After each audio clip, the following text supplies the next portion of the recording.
My name is Brian Reber. I'm Department Head for Advertising and Public Relations, and we're really happy to have you here for one of our programs in a series we call Driven by Purpose. Today we're talking to alumni who have gone the entrepreneurial route, and so I think they've got some interesting stories. I think probably most of you will have a side gig of some sort at some point, if you don't already, and maybe it will turn into your full-time job. I'm going to introduce Callie Brutz, who is a UGA grad of 2008. She's a lecturer of entrepreneurship at Terry College and associate director of the entrepreneurship program there. She has 10 plus years of entrepreneurial experience in the bridal industry.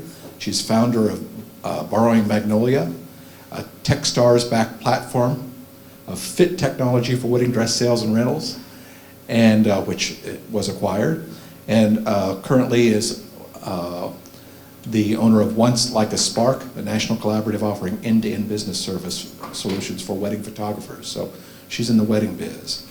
Brutz now brings her experience into the classroom teaching in the entrepreneurship program at Terry.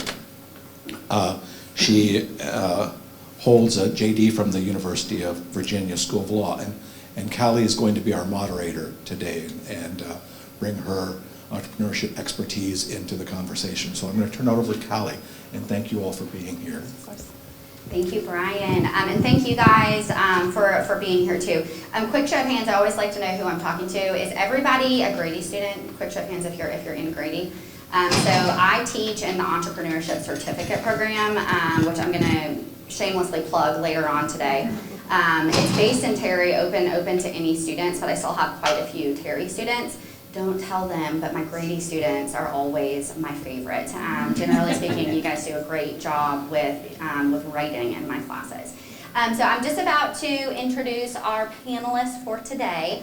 What I hope for from this panel for today is first just to give you guys a little bit of a sense of what it looks like to be an entrepreneur. I think our panelists will probably share that each of them have very different paths, possibly winding paths to get to where they are today. And then secondly, we're going to turn the conversation and specifically focus a bit on what does it mean and what does it look like to have a business that is driven by purpose. And so with that, I'd like to welcome our panelists. We have Khristian Howell, and I should mention that all of our panelists here, they, like you, were once students in Grady here at UGA. So Khristian has quite the background as an entrepreneur. She's an entrepreneur with no less than three current ventures right now. Yes. She is a designer. She is also a publisher. We have Peter Dale, who I feel like is a bit of a local celebrity, chef and owner of Maple, Sea Bear, Condor, and of course the National. And we have Maureen Clayton, who is the founder of Insight Strategic Communications, as well as Nest Egg Communications. I am going to hand it over to our panelists now. And I would love for you guys, and Khristian, we'll start with you. Tell us just a little bit about your businesses and about your own entrepreneurial path. Okay. Hi, everyone. I'm sorry I'm a little nasally. Like, right when the time changes, all the seasonal stuff kicks in for me. I'm really happy to be here. I only have this mic. It can't be me. It's surreal to be back and wonderful, and it's so nice to see you all in person, and we're not doing this over Zoom, so that is a breath of fresh air, right? Okay, so I'll keep it brief because I'm probably the windy one here. I knew at a very young age that I wanted to be an entrepreneur because it was more about knowing what I wanted out of quality of life and autonomy in work and life. I knew I would be a mother one day, so it was laying that groundwork to have the space to do all the things, the work, the play, the nurturing, all of those things. I came through this program in advertising, and I knew that I wanted to kind of have a corporate job and kind of learn. I took it as my form of an MBA, being in the corporate space. So during that time, I was a designer at Nordstrom at their corporate headquarters in Seattle. And I took every meeting. I was the girl that was like, hey, what are you doing? Can you tell me more? Hey, what are you doing? Can you tell me more? I wanted to know not just about the design aspects, but I wanted to know the business of how it got made, because I was, working on the conceptual side, drawings and all of these beautiful things, and then I was in a kids department, and then seeing little girls walking down the street wearing things that I had touched from start to finish. So I wanted to know every piece, including supply chain, how things got made overseas, how did they get on a boat, what happened if we missed our deadlines and now they have to ship by air, what does that mean for our margins? Like all of those little pieces, it's very important to know as an entrepreneur, because you're never going to do only the piece of the business that you set out to do. You will wear every hat. So after I felt like I got everything out of that experience that I could, I started thinking to myself, gosh, if I'm doing this for a multi-million-dollar company, I could probably give it a go myself with all of the learnings that I had taken away. So I set up a little stand at a trade show that usually I was on the other side. I would be going to buy artwork and things for the retailer. And then I set up a stand and was like, here I am in my little booth. And luckily I had a unique point of view in the marketplace, and everything just kind of took off from there. There's lots of twists and turns from there to here, but I think that what was my guiding light was to always have a learner's mentality and to say yes to opportunities that were offered to me even when I was not quite ready. So I'll stop there. Thank you, Khristian. Peter. Yeah, my path was a little winding as well. I don't think that we used the word entrepreneurship in the 90s. Like, it never was something that I thought about. I figured that I would work for a big corporation. I actually grew up in Athens as well, so I wanted to live in a big city after UGA. And I was interested in politics and public affairs, and interned at Coke in public affairs. And when I graduated, I moved to DC, and I worked for a congressman. So pretty different. My path has changed a bit.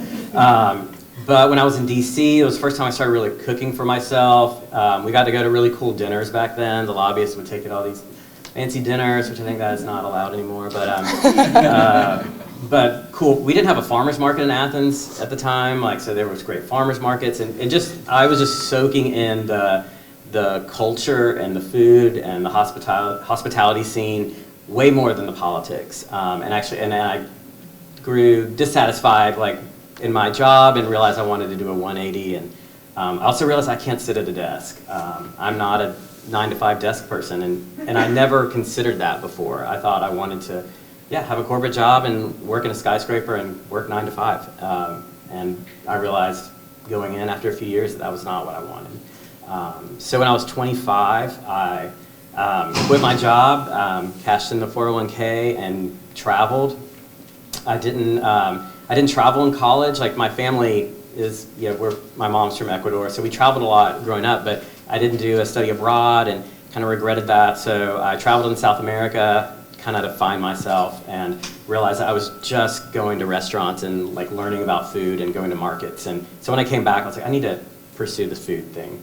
And 5 and 10 had just opened up, and it had really changed the food scene in Athens. So I asked if I could be an apprentice there. It was before they'd gotten a lot of recognition, and so no one had approached them about that, and so they sort of saw free labor. And so I started hanging out at 5 and 10 doing prep, and then eventually got a job, and then was able to do some apprenticeships and internships in Spain, and then had the chance to open my own restaurant. So once I was kind of in that culinary world, that's when entrepreneurship started to sort of bubble up as far as wanting to open my first restaurant. So that's how I got to food, which not a direct path at all. Thank you, Peter. Maureen. Hi, I'm Maureen Clayton. I'm quite a bit older than my friends up here. So when I graduated from Grady, the paradigm was go to work for a big company, IBM, RJR, or go to an agency like McCann or Ogilvy, and put your head down and work, and you'll be promoted and you'll go up. And so I never considered being an entrepreneur. I just wanted to have a job. My first job was here in Athens. My husband was going to law school, and I worked for the Cooperative Extension Service on Lumpkin Street. And my salary was $10,000 a year. And somehow we were able to live on that, and I was able to pay his tuition, which, you know, it's amazing to me now. In fact, the place we live is still there on Lumpkin and probably still has the same roaches from when we were there. But I spent the beginning of my career in utilities, in natural gas and electric utilities, running their corporate communications.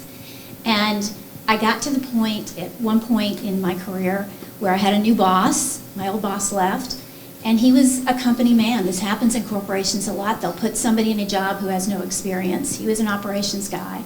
He didn't really value communications at all. And so for about 6 months, I was kind of beating my head against the wall. And then I realized he was going to the men on my staff and working directly with them instead of working with me. And so I kind of had a light bulb moment that I can't change him, but I can change me.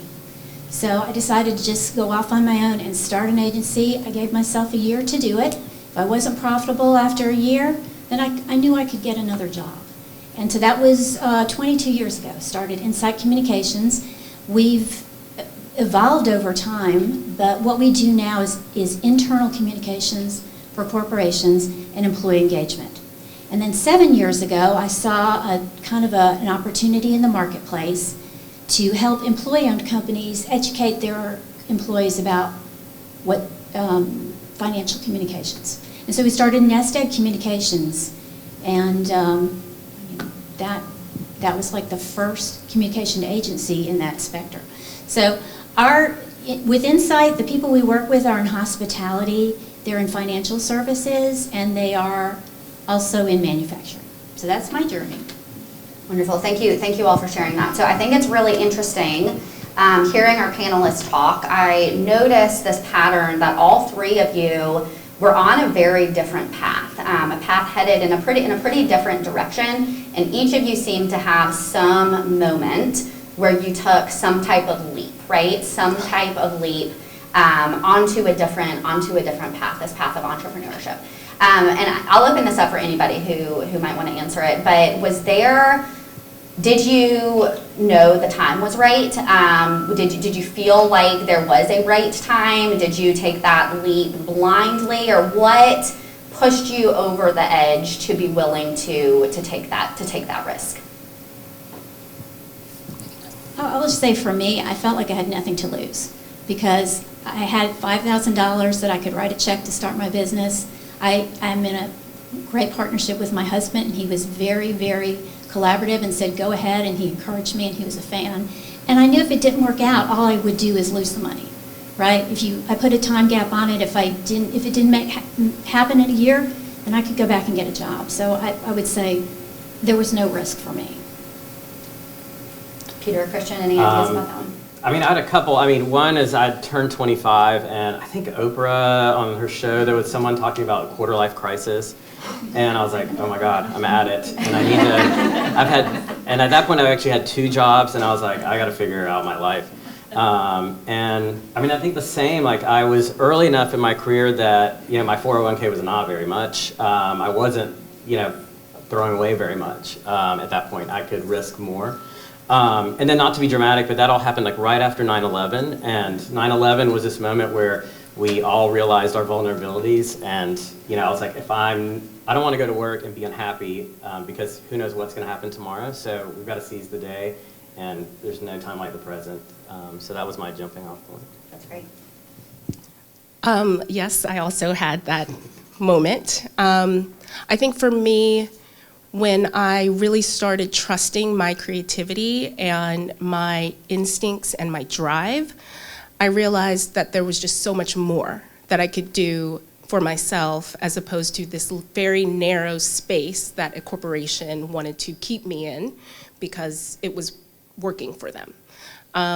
So I do remember very vividly coming home and telling was he my husband then or boyfriend? I can't remember. Significant other, that I can't do it anymore. I'm not being heard. I have ideas. And he said, well, don't go back. And I said, okay. And, I think I was, gosh, I can't remember the years, it was a long time ago, but I was in a similar situation where I didn't have that much to lose. There was also a 401k situation involved, but it was small at the time. And it felt like, now or never, in a few years I will have kids and all of these things. So, but to that end, I think we've all touched on the lack of risk that we might have felt at the moment. But I will say that doesn't mean that those kinds of leaps cannot be made later with significant risk. My husband and I, outside of the design business, my husband and I also run 2 other businesses together now, and he quit his very significant corporate job on leap day of 2020, right before the pandemic hit, in order to go full-time into these business pursuits. And he was leaving a lot on the table by doing that. Sometimes it just comes down to you have to trust yourself, know that you have values in the market, understand your personal values, and know that, like Maureen said, like there's jobs, you can go get another job. If everything doesn't work out, you will find a way if you already have that kind of mindset within you. I think it's interesting. In my own classes, I often teach that, as I think you'll hear from our panelists here, that oftentimes the best time to start a business is at a point in your life when you're relatively young, you don't have a lot at stake. You might not have mortgages, you might not have families that are dependent on you. There's always risk in business, right? There's always risk in business, but to our panelists' point, maybe at that point in their lives, the risk just didn't feel insurmountable. The flip side of this coin, and I want to discuss this too, the flip side is when you start a business when you're young, before you have lots of experience kind of in the business world, sometimes there are gaps in your skill set. And this is part of entrepreneurship, right? So part of entrepreneurship is figuring out how to be resourceful and get the things that you don't immediately have under your control. So my next question for you guys is, when you took these leaps, do you feel like you had everything that you needed in that moment to be successful? And if not, what did you do to fill in the gaps there? I have no financial acumen at all, 0. I went into journalism because I wouldn't have to take any math classes. I knew I was always a pretty good writer. But what I found out when I got into business was, the problem I have is I could not speak the same language as the people who are my clients. So it did me no good at all to not understand basic financial concepts. So my first piece of advice to you is even if you hate it, take a class of finance for non-financial majors, because it will do nothing but help you. So my big gaps were the financial side and technology. And from the time I went into business 22 years ago to now, technology has just changed in a million ways. And if you are running your own business, you have to know what you don't know. And what I don't know is technology. So it is always better to bring somebody in or to buy that than to try to figure it out yourself, because you're never going to get it as well as somebody else who knows it. So. Yeah, I would, same. I'm terrible with spreadsheets. When I started the first restaurant, I'd never seen a P&L, profit and loss statement. And restaurants are super thin margins. Your inventory is perishable. Fish doesn't get better when it comes in. The wine does, but the fish does not. And it's really easy to lose money in restaurants. So it wasn't until I got laser focused on numbers and just looking at spreadsheets as much as looking at the menu that we were able to be successful. None of my businesses do I own 100%. I have business partners in all of them, and they intentionally, they are people who have skill sets that are different than mine. And one of my business partners loves finance, accounting, HR, and I'm not interested in a lot of that stuff. And so it's awesome because he doesn't know how to cook. And so, we're able to balance that. Condor, I do with my brother. I was never close to my brother growing up. and we are now closer than we ever have been. And he came from kind of an engineering background, which is definitely not where I came from. So he has a different skill set. So definitely find people that complement you to get it done.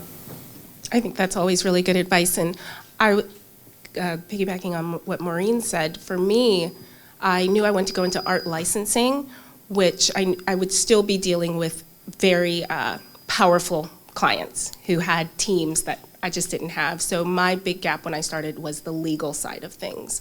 So I took the very little money that I had and found an artist attorney who would work with me for a few months on a retainer to help me field all of the contracts that were luckily coming in, and from there, and create contracts for me, standardize that.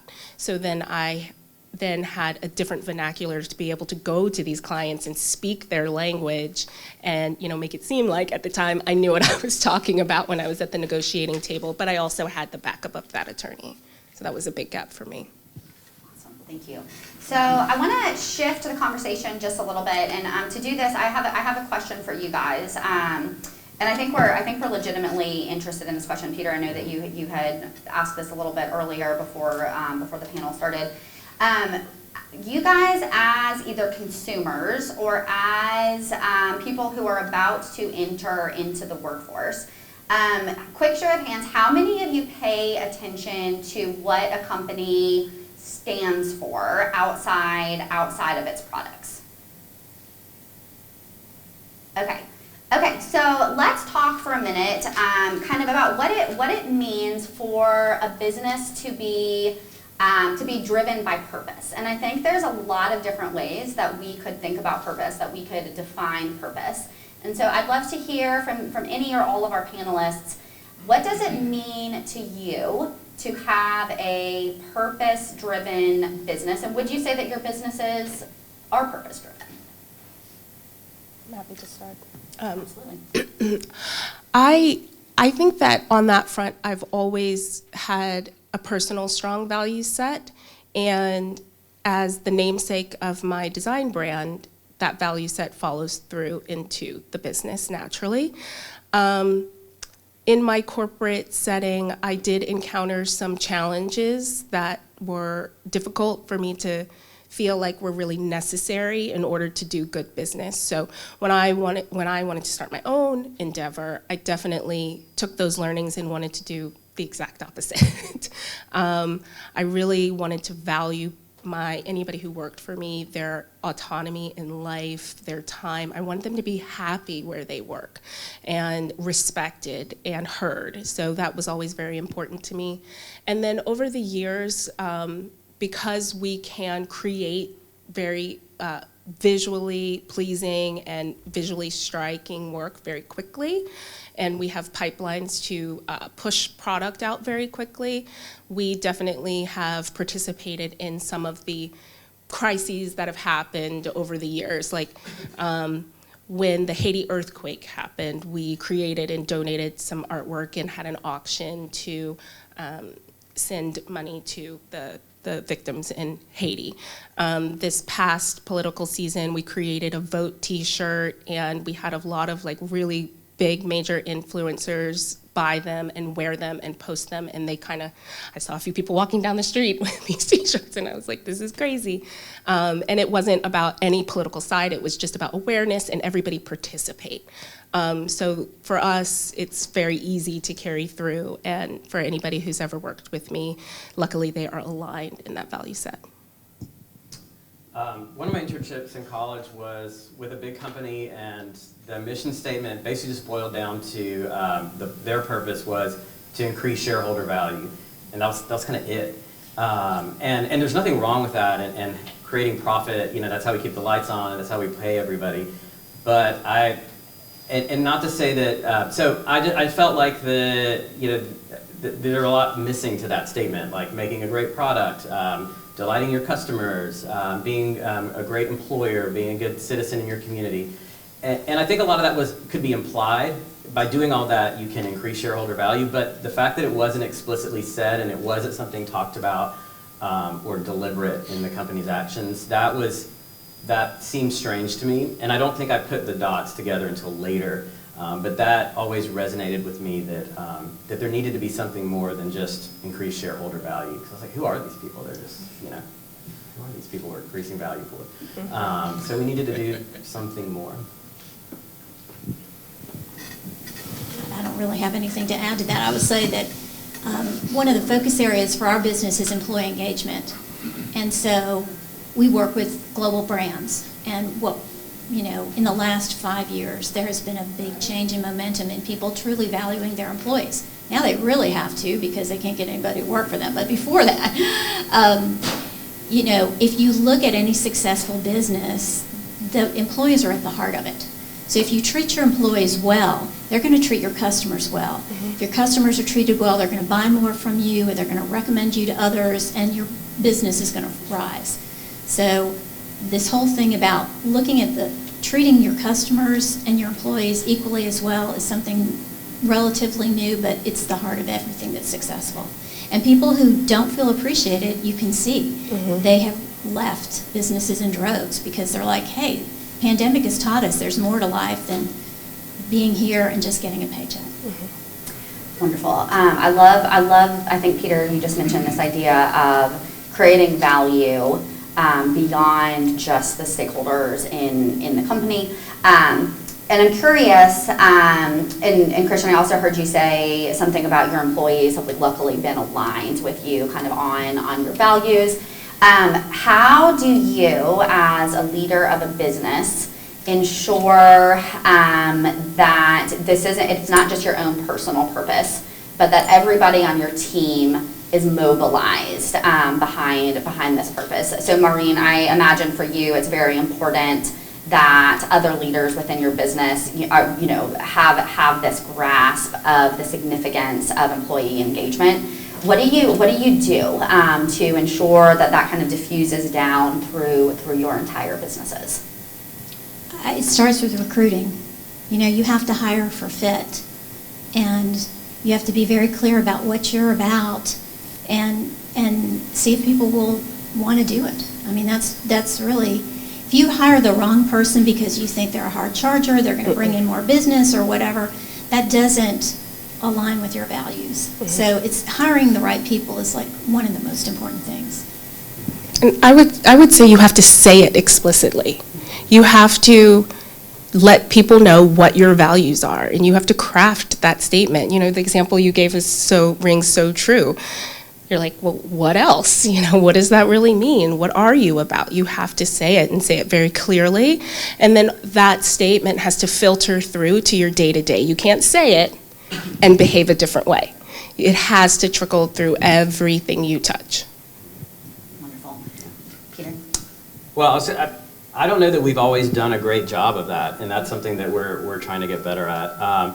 At Condor, we're going through a process, hopefully getting accredited or certified as a B Corporation, which some of y'all may be familiar, like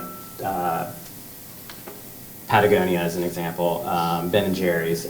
They're companies that have determined that they want to create a value in addition to profit. They are for-profit companies, but they want to be transparent about their sustainability practices. They want to, all the things that we believe in that companies should do, treat their customers well, treat their employees well.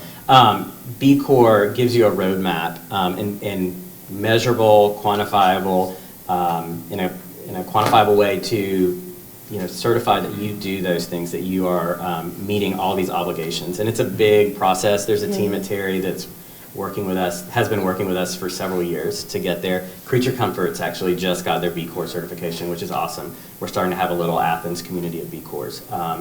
And yeah, we'd love to be the next because it is quantifiable. It also keeps us accountable, because if we want to keep the B Corp certification, we have to maintain those standards, and we have to reapply every couple of years. So if you see that certification on a package, on a product, there is a lot of value in that, because it's not given out easily.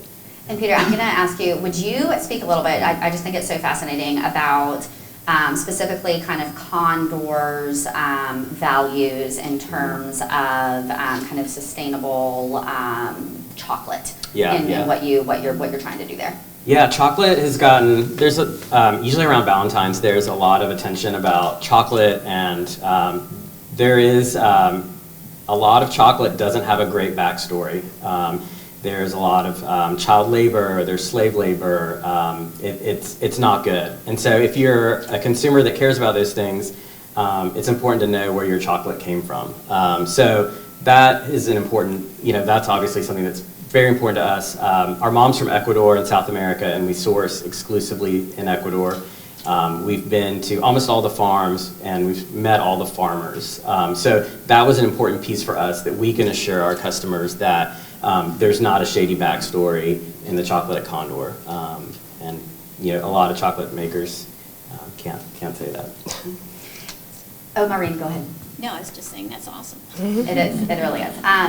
So my next question is, when we're talking about purpose, is this something that grew organically at the same time that you started your businesses? Was there a point in time that you felt like your businesses were secure enough to devote more attention to purpose? At what point did you kind of start thinking about purpose in your business? I mean, I would say from the start, you want to be treated in a certain way, and you want to treat customers in a certain way. And so there's some things that you just don't do. And so, I mean, when we started, the company was just me, but I knew there were some, roads that I would never cross. One of the things I wanted to do is stay relatively small, because I enjoy doing the strategy, and I enjoy being involved, and I want to know the customers. So I didn't have a big goal to, be a multi-million-dollar agency. I wanted to be able to know the people I was working with, and for them to know that they could count on us. We will do whatever it takes to help them meet their goals, and we'll be truthful to them. We won't just say, yeah, we can do that, or you should do this. I mean, we'll just have those hard conversations, because sometimes people want to go in the wrong way, and you have to kind of divorce the client and say, we're not up for that. So I would say you have to kind of know from the start what you won't do and what you're willing to do. So another question that I have is, I would imagine that before you can start devoting energy and attention behind purpose in a business, that you really have to have clarity for yourself around your own personal values. I guess would you agree with that? And if so, when you think of yourself as a Grady student, I know when I was in these seats, I was still really trying to figure out a lot about my life at that point in time. What advice would you have for students as they are trying to figure out what their own purpose might be? I can start. It's going to sound very simple, but I think that deep empathy is very important when you are building a business. You have to know, like Maureen expressed, what your employees want, and you also have to be able to step into the shoes of the people that you're serving. So for me, I have always believed that deep empathy comes from having conversations with people who are not like you. If you can travel to places that are completely outside of your comfort zone, that will inspire you and grow you in ways that nothing else can. So that's my 2 cents.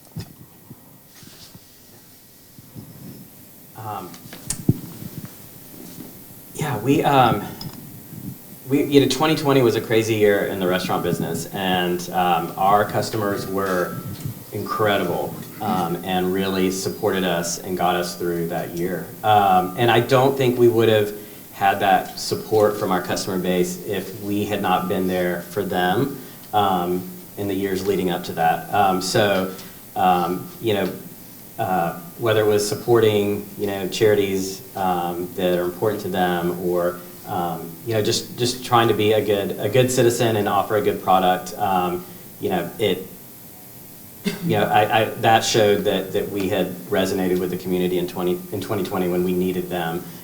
So that was huge for us. And so I think if we had not done that in the past, I don't want to think about it. So we're going to switch gears in just a second here and open up the floor to you guys for questions. Before we do that, so thinking of yourself as a student here at UGA, what advice might you give to anybody here considering starting a business of their own one day? It can be high level, it can be as nitty gritty as, hey, you should check out this podcast. Anybody have ideas about what you might say even to your former selves before you started a business? I would say if you're going to be an entrepreneur, you have to be resilient, right? Because every day is not a sunny day.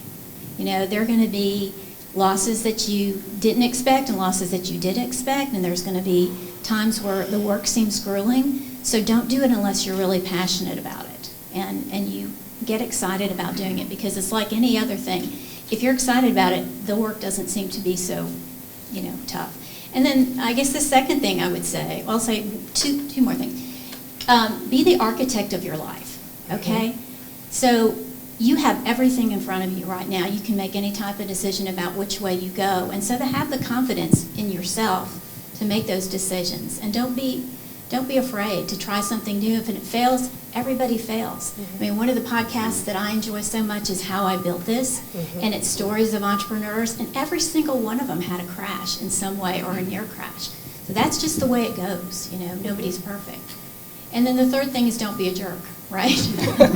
I mean, there's great miniseries on about, Travis Kalanick and Uber and what happened with the dropout with Elizabeth Holmes. And these are stories of people who went the wrong way, who were not driven by purpose, or they were driven by profit. So, keep it in mind, you don't have to be an asshole to be successful. So. Mm-hmm. Yeah, absolutely. I would just all of that, especially that last part. For me, if I could get back in your shoes, I would, oh gosh, so many things that I shouldn't say out loud. But I would, and I am today, and I always have been, but have a commitment to being a voracious learner and reader.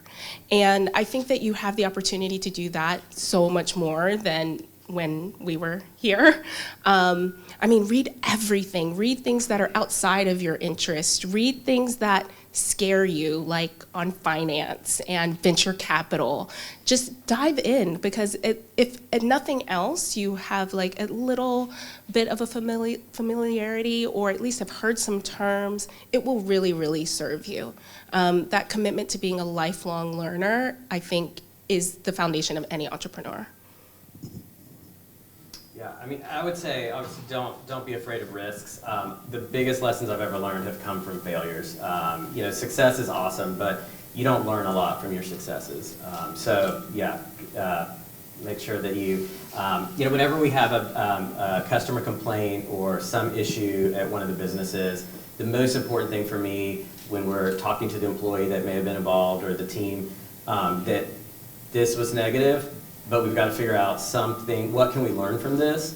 And then we've had situations that were bad with a customer, and the way we responded and the way we handled it, it was a net positive. Like, that person was really impressed with how we handled the situation. Don't be afraid of uncomfortable situations. That's the moment you grow. I sound like my trainer, that's what I say. Wonderful, yes. I say this to my own students all the time. I get the sense that oftentimes students at UGA has become such a high caliber institution that some of the students aren't too acquainted with failure. But just, would you say each of you has had significant failure that you've encountered in your life? Epic. Okay, huge failure, huge failure. I tell my students all the time, you will fail at some point, and you know what, it's okay. There are very, very few failures that you can make that are completely irrecoverable. To echo Peter, it's really about how you handle that failure, what you are willing to learn and take away from that failure. And now I would love to turn it over to you guys. So let's just have an open Q&A. Feel free just to raise your hand. I'll kind of pick and choose any questions that you have for our panelists. Take advantage of technology that's available to you. that's, I mean, I think that's the biggest key. I used to, until probably 2015, like checks at the National were handwritten. And we just fought technology. And then we got it, and it was awesome. And so, don't be afraid of new technology and embracing that. And don't feel like you have to do it all yourself. As an entrepreneur, when you start, you're your boss, you're your assistant's boss, you have to do payroll, you have to do taxes, you have to talk to the lawyers. Yep. You're not doing any of the things that you started the business to do. So start shedding that stuff. And the stuff that you don't like and the stuff that you aren't good at, those are the first things that need to go. Yeah, and I would say it's easier to do that now. Like, there's a lot that you can automate that I couldn't automate when I first started. I had to hire somebody and be able to pay somebody to do it. But now there are at least foundational pieces of your business that you can, there's so many tools out there to automate things. Scaling is hard. It is not easy. And these businesses that seem like they came out of nowhere and they're everywhere all of a sudden. I mean, it's like that duck under the pond kind of theory, right? It's all calm on top, but underneath they're paddling like hell, It's really tough. I would say if I could go back, I would start with scaling in mind. That's not what I did. I was young and I was like, I can do this. I can like kind of grin and bear it and white knuckle it through it. And I did for a long time. And then when that got exhausting, I had to create completely new structures in order to scale. So if you start with scaling in mind, I think it will be a game changer for you. Agree with everything they said. Yeah, don't have it all in your head. That's something that I had, like all the recipes were in my head, and then we needed to scale, and I'm not everywhere all the time.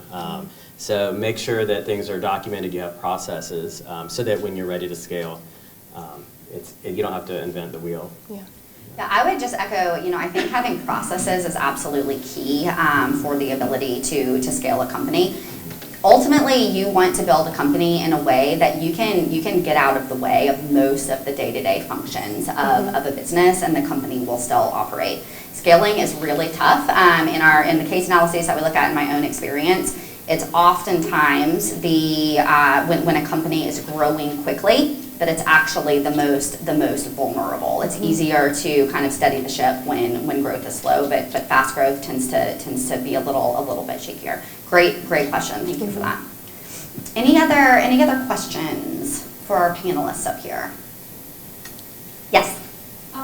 What goals do y'all have for your businesses, like moving into the future? Well, my goal is retirement. I'm so close. I was able to sell our nest egg company, and I don't know about Insight, but that is on my horizon. It's something that I'm looking at. Yeah, retirement's a great answer. It's like when you're growing up, like milestones in your education are what you're working towards. Like I'm sure y'all are working towards graduation, and then it's like the next milestone is retirement, and it's really far away. There's a lot of other milestones, but they're different for each company. Like at Condor, I can't wait and hope we get B Corp certification. That'll be really important to me. We're working on potentially franchising Maypole, so being able to see that grow, that's really exciting. Hopefully a nice retirement at some point. I am involved in 3 different endeavors right now, all at very different stages. So my design business has been operating for over a decade and has had, thankfully, like a lot of success, and with products all over and published all over and all of these things. So, on that side, because I am a designer, I get a little bored. Like now it's like, okay, and this is what an entrepreneur does, right? The growth phase for a lot of people is like, adrenaline, it's really fun. So that brand is in the process of morphing into a new concept, and we're talking about a book in that space. So that's that. And then the other two are quite new, but they're also in very different stages. One of them has just had an infusion of capital from investors, so now we are beholden a little bit to setting and passing, some milestones there that are very rigid when you take on investment.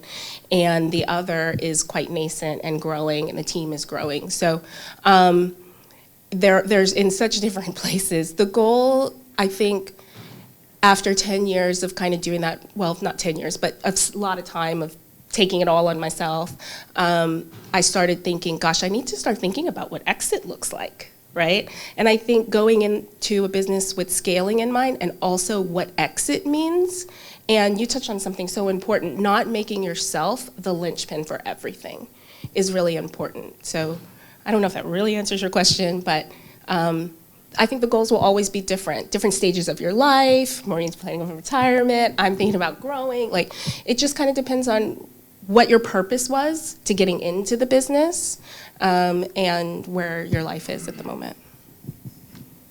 Thank you, great question. Yes? How important or relevant were your majors in college to get into the line? Well, I would say for me, it was important. The thing that I learned at Grady was how to write. And that's kind of been the key to everything I've done. It helps you to think clearly, to be concise, to understand strategy. So for me, it was a good fit because my career turned into something like that. I will say, though, if I had it to do over, I got a master's in news writing because it was easy and I could do it in a year. I'm just being honest with you. But I probably would have gotten a business degree as a master's because it would have helped round out the rough edges for me. I mean, I didn't learn how to cook at Grady, but I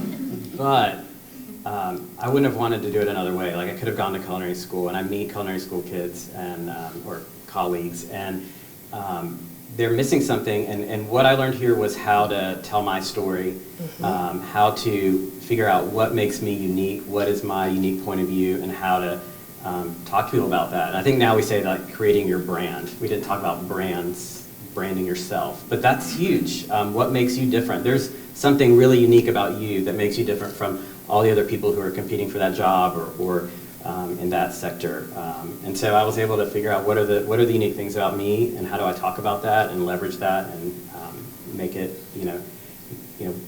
unique businesses that people gravitate to. Because people want to go to a place that has an interesting story, that has a purpose, especially in a college town. How many times have you had maybe your parents visit, and you don't want to take them to a chain restaurant that you can eat at home. You want to go to the place that is unique to Athens or wherever it is you are.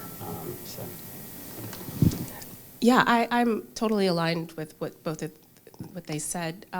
Having a point of view is so important. I was an advertising major, and I went into it because I was interested in graphic design. I was interested in fashion. I knew I wasn't like a fine artist. I knew I wasn't like kind of have paintings in galleries, but I was very interested in design.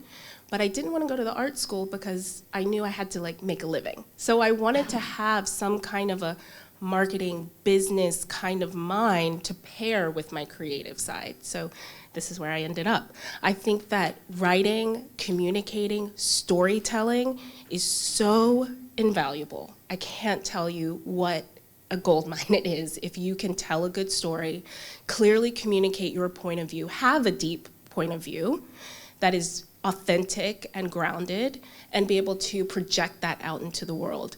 Right now on our media and production side, we are involved with a really high-level tech company. I don't know anything about tech, okay? These guys are doing like quantum computing and data analytics, and I'm like, okay, I have no idea what you're saying, but everybody, all of these things in the tech world impacts everybody.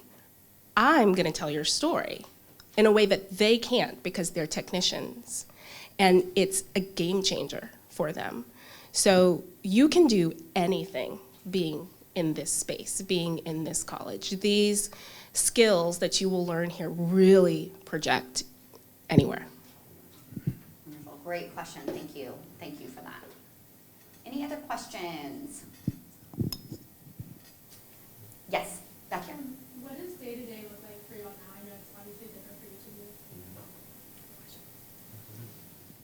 mayhem.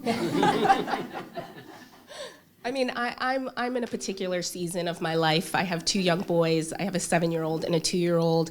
My husband and I are involved in 2 businesses together. I've been running, I mean, it's crazy, let's be honest. It's crazy every day from sun up to sundown. Now we are building teams and some of those business, crazy. You guys go. It's crazy. I just have 2 dogs, so it's not the same, but yeah, I'm in my truck a lot, going from all the different businesses. I try to check in at most of them every day, see what's going on. And we've opened a Maypole in Atlanta, so I'm in Atlanta a lot. So it's a lot of car time, and it's a lot of phone calls, it's a lot of Zoom. But I like that I'm not chained to a desk. I'm moving around, I'm going places, I'm seeing people. I was fortunate, I feel like, during the pandemic that I had to be at the businesses. It's you can't Zoom food so much. The other piece of it is I'm now at a point in my career where I've been on some boards. I'm on a board right now that deals with food insecurity, and so what's really cool is I'm able to sort of extend the purposes that I'm interested in into not just my businesses, but leverage the businesses and have some impact on some nonprofits, and so that also takes time. So. I would say, Kristen, stay with it, girl. I have 3 sons, and when your kids are young and you come up against deadlines, it's tough. So it's a very busy part of your life. I mean, my life changed tremendously when the pandemic hit, because we gave up our offices. We were at the end of our lease, and we had to make a financial decision if we would sign up for 3 more years. And it was alarming, because we didn't know. Most of our clients are in the hospitality industry, and they had 80% losses. Mm-hmm. So we went to work from home for everybody, and that was a learning curve too. But actually, it's turned out to be great. So it's Zoom calls, working with clients. People still have a need for what we do, and we're thankful every day for that. I want to go back and answer that a little more seriously. I will say, being in a creative space, I actually spend far less time being creative than you would think. If I had to quantify it, I would say probably 10% of my time is actually creating. And I just wanted to bring that up because I think, especially in a creative space or a design space or like your space, maybe people think you're cooking all day. And it's just not like that, because there are so many other facets of the business that have to be nurtured. So just a little cautionary note to be prepared for that. And to sort of piggyback on that, I found that we're making a new chocolate cake for the National, and I probably made a dozen of them until we got the recipe where we wanted it. I made them all between 5:30 and 7 a.m. I was up every morning because that was the only time I could fit it in to make a chocolate cake. Figuring out the quiet moments, because this new kind of work life there's a lot of advantages to it, but it also means that you're never disconnected. So figure out a way to disconnect so that you can focus on what you need to get done. The other thing I wanted to mention real quick, we were talking about earlier, was so many jobs and internships are completely remote, and I think that you gain so much from being in a workplace and being able to talk to your colleagues and ask your boss a quick question and understand the culture of the business. So if you have the opportunity to be in the office at least some of the time, really take advantage of it. I actually have a good friend who has a great position at the Southern Company, and during the last several months, none of his coworkers wanted to come in the office, but he knew that his boss really appreciated it, so he would go one afternoon a week to the office, and it all felt safe. And he feels like he has the boss's confidence and is given better projects because he, made the initiative to go in. And there were times where that was not possible, of course, but make sure that you're making those in-person, personal connections when you can. A Zoom can never beat being in person. great advice. And I think, did I see a hand right here? I think this will probably be our last question for today, but take it away. Okay, I was gonna say, what advice do you have to someone in our position who wants to pursue the entrepreneurship route, but is interested in multiple different things? So how did you specifically choose one thing that you wanted to start your business on? I mean, for me, it kind of chose me. Like, I was already in this corporate job, and I just kind of morphed that into doing it on my own. But that's an interesting question, because even within that space, I was always doing very different things. I was always a writer, so I was like, I'm gonna write some ebooks. That sounds like an interesting business thing to do, and I see a gap in the market, so here I go. And a lot of people around me kept saying, you need to focus. You need to have a widget and sell it over and over again. And I was like, well, that's not how my brain works. Like, and that's not how the brain of an entrepreneur works. Like, if you see a void, you rush in. Now, you do your research. You know, you understand the market, you understand the risk, and if it is a valuable endeavor. But I mean, I say go for it. I think life is short. You figure it out. If it doesn't work, so what? You know, you're on to the next thing. And I would say, try one of the entrepreneurship classes. The entrepreneurship program, you can get a certificate. I think you only have to take, is it 2 electives? It's 3 classes and 2 electives, and I'll do a shameless plug here in a second. Her beautiful segue, Maureen. Thank you for that. I mean, it's amazing. I have judged some of those entrepreneurship competitions, and the ideas that are coming out are just phenomenal, and I hope these people are getting funded. I mean, they are walking away with $10,000, $5,000 to seed their idea, so look into that. Yeah, and I will take the chance just briefly to shamelessly plug my own program. Quick show of hands, how many of you have heard of the entrepreneurship program here at UGA? Okay, so pretty decent amount. So it's a certificate program. We're based in Terry, but we're open to any major across UGA, including you Grady students. And so it is 3 core classes in entrepreneurship and then 2 additional electives. So it's a 15-hour certificate program. The 2 additional electives, we have such an expansive list of electives that qualify for that requirement that you're normally already taking those classes or have already taken those classes anyways as part of your major coursework. So come and check us out. It's UGA, terry.uga.edu/entrepreneurship. We accept applications to the program in the fall and in the spring. Spring applications are closed, but keep an eye out for us in the fall. We have undergraduate and graduate level certificates as well. And I would say too, to your question, you know, I think it was Khristian who mentioned this earlier, that to be an entrepreneur, you have to wear so many hats that oftentimes the people who have some of the kind of jack of all trades type brains can succeed in entrepreneurship. But please join me in giving a round of applause to our panelists, Khristian, Peter, Maureen. Thank you so much for being here today and sharing a little bit of your journey and your learning. And thank you guys for being here too. Thank you. Have a good one.